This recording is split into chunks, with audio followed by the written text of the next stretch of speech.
Are you struggling with profitability in your business? In other words, every time you look at your financial statements, do you want to cry or throw up because the numbers are so bad? If so, don't worry, you're in the right place, because in this video, I'm going to explain the 4 levers of profitability and reveal which of the levers is the most impactful. So you're gonna wanna stick around till the very end. My name is Steve Cochran. I'm the founder of Coltivar. I've spent my entire career turning around and growing businesses, generating over $1 billion in value in the process. And on this channel, I help business leaders and owners just like you to understand what cash flow is, so you could go get more of it and make your business more valuable in the process. Let's go ahead and jump in. If we go to the handy dandy income statement and we look at the very top line, we have revenue. Revenue is synonymous with sales. It represents the income that's generated from selling your products and services. All right, I'm gonna give you the entire breakdown here and then we're gonna get into the levers. Next, we have cost of goods sold, also known as COGS for short. It represents all the costs associated with fulfilling your product or service, such as material costs, direct labor costs, if you use contractors, that would be in there too. All the indirect and direct costs associated with delivering a final product or service into the hands of your customers goes here. Boom. Okay, underneath here we have gross profit. This is not net profit. This is not profit at the end of the day. This is just profit before overhead. And this is really important to understand because it will tell us whether or not we're doing the right amount of volume at the right price and with the correct cost efficiencies in order to make money in business.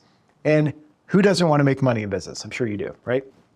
Okay, underneath this, we have OpEx, which is just short for operating expenses. It represents 3 main categories: sales and marketing expenses, general and administrative expenses, and research and development. It's all the costs associated with running the business. Don't get that confused with COGS. Remember, these are all the costs associated with fulfilling the product or service.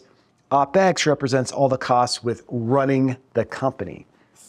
All right, then down here, we have EBITDA, which stands for earnings before interest, taxes, depreciation, and amortization. It's just a nerdy way of saying profit. Let's draw a nerd here. This is a nerd. This is me. This is what I'm gonna look like here soon when I wear glasses, because I've spent thousands and thousands of hours in front of a computer on Excel building like all these nerdy financial models. So this is probably gonna be me one day. And I have like super thick eyebrows and they're low, so it makes me look angry sometimes, but I'm really not that angry.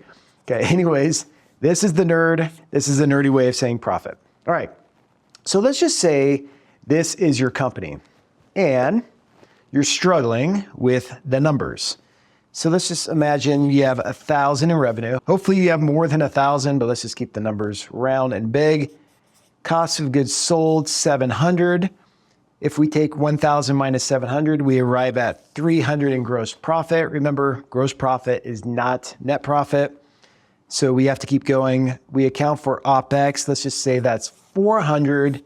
And that leaves us with, change of the colors, boom, negative 100, because I took 300 minus 400.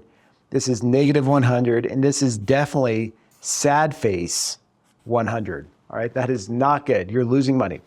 If this is your business, and a lot of companies struggle with profitability issues, don't worry. If you're in this position, no shame, no harm, no foul, just don't stay here, okay? What do we do about it? There are 4 main levers you can pull in order to increase EBITDA, to increase your profit.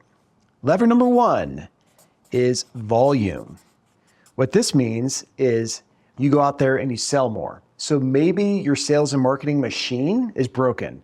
Maybe your customer acquisition costs are higher than the lifetime gross profit that you generate from every customer. If this is the case, guess what? You do more volume, you're just gonna lose more and more money because your margin isn't there, and that's problematic. So we'll get to that here in just a minute. Number 2, we have volume, and then we have cost of goods sold. So you could come in here and you can reduce cost of goods sold, and that would increase your margin and flow down to more EBITDA. Number 3, you can improve your OpEx. So same kind of thing, you can reduce your OpEx. to be more profitable. And number 4, you have pricing. Okay, out of these 4, which of the following is most impactful on a company's bottom line? I'm going to give you a second to decide here. All right, if you just said pricing, and if you said pricing out loud and like nobody else is around, you are such a nerd, just like me. Congratulations. Because I get so excited about this stuff because this changes the lives of business leaders and business owners. I can tell you, like, I've worked with so many companies, and I can tell you when business is bad, life is bad. Especially if you're running a family-owned business, like a husband and wife, they're running a company and the business is not profitable. They're like going at it, right? They're like, you need to sell more. You need to get operations in check. You need to create better bids, whatever it may be. But they're like fighting over the business. And if you just fix the business, a lot of that goes away. Now, you still got to love them, right? But hey, I'm not a counselor. That's where I stop. But if you could fix business and you can improve a business, it improves the lives of everybody around. That's why I love this stuff.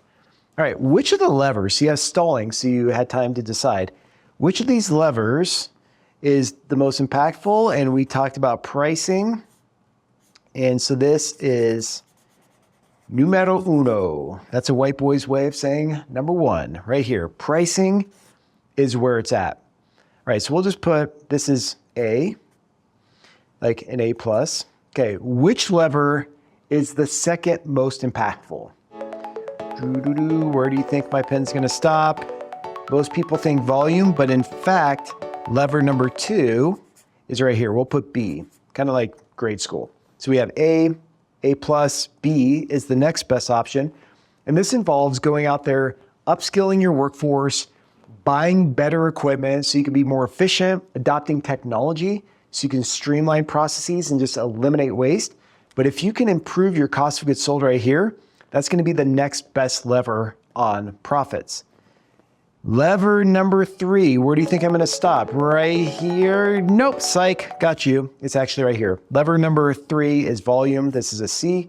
If you go out there after fixing your pricing and your cost of goods sold and you pour the gasoline on the business to drive more volume, you will improve profit, but it's the 3rd most influential lever typically, right? This is just generally. If you want to find out what these levers are in your specific company, there's a way to do that. That's what I do when I go into a company. First off is I understand what the levers are and the percentage impact of each of these. I'm just speaking generally here though. Now I'm going to give you some numbers here for each of these in just a minute, so stick around. Okay, which of these 4 is the last most influential? Okay, obviously I just gave you that. That's just a trick question. See if you're paying attention.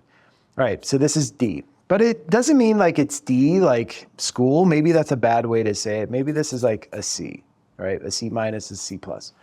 But in business, I can tell you there are so many consultants out there. And I can say this because I've been called a consultant before. I've done consulting. But they'll come in and they come in with a hatchet and they're like, all right, we're going to do more sales and we're going to reduce our costs. We're going to cut our overhead. And they pull these levers. And I'm like, what the heck? These are like C levers. And the reason why is because sometimes it's hard to go get higher prices because you have to increase the perceived value.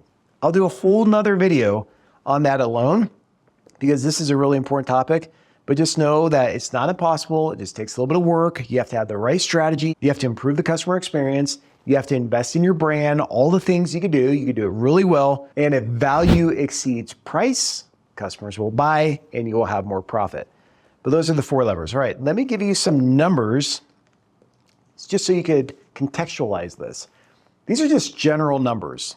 And I did this across multiple industries of companies of all different sizes. So it's very broad and very generic, but at least you'll understand the impact on profit. It's kind of like a bonus here. Just say a 1% change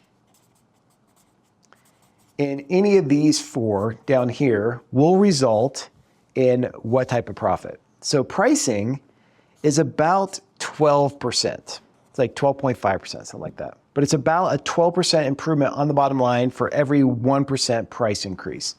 But guess what? Here's the caveat. For every 1% you discount your products, it also has the opposite effect, meaning you'll decrease profit by 12% for every 1% discount you give. So long story short, don't do discounts if you could avoid it. OpEx is about 3%, right? Like 3.5-ish%. I'm just rounding here. This is like 7 to 8% cost of goods sold, and volume is about 4-ish%. So you can see here, obviously pricing is number one. Improving this will have a pretty big impact. Volume and OpEx are closely tied with one another. It doesn't mean that you don't do them. If you could do all these together, guess what? Your leverage is going to be that much greater as it pertains to your EBITDA. All right, that's what I have for you today. These 4 levers in your business. If you struggle with this stuff, hey, like I said, no shame. I've been there before. I started my first company at 16. I had no clue how to read financial statements. Here I was running a multi-million-dollar business, and all I understood was revenue and profit. Everything else in between, I had no clue. And I definitely did not have an understanding of these levers. But here's the magic of it all. I'm a big strategy and finance guy. I talk about this all the time in my content, and you'll see more of this as you tune in more. But there are strategies that you can pursue under each of these levers to improve your EBITDA. And you can take a really long time by beating around the bush and going in circles, or you just cut right to the chase. And that's what we help companies do at Coltivar. We help them to cut right to the chase. We act with precision. You can do the same exact thing in your business if you understand the numbers and then incorporate strategy together to drive greater firm value. All right, that's what I have for you today. In the comments box below, if you want me to cover more topics, if there are things that you're interested in, leave me a little note so I understand what to plan for and what to kick out to you so you can be even more successful in business. You got this. All right, till next time, take care of yourself. Cheers.